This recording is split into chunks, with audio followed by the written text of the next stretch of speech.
கர்த்தர் இந்த ஆகஸ்ட் மாதம் நமக்கு ஒரு வாக்குத்தத்தம் கொடுக்கிறார்.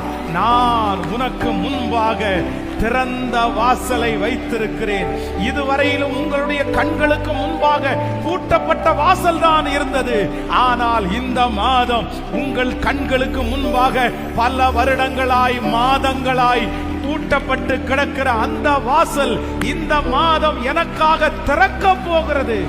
முதலாவதாக எனக்காக ஒரு பெரிய வாசலை கர்த்தர் திறக்க போகிறார்.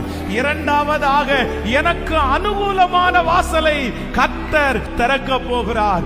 மூன்றாவதாக விசுவாச வாசலை கர்த்தர் எனக்காக திறக்க போகிறார்.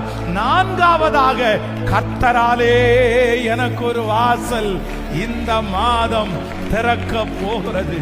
இதுவரையிலையும் எதிர்ப்பா இருந்த இடத்திலே இந்த மாதம் எனக்கு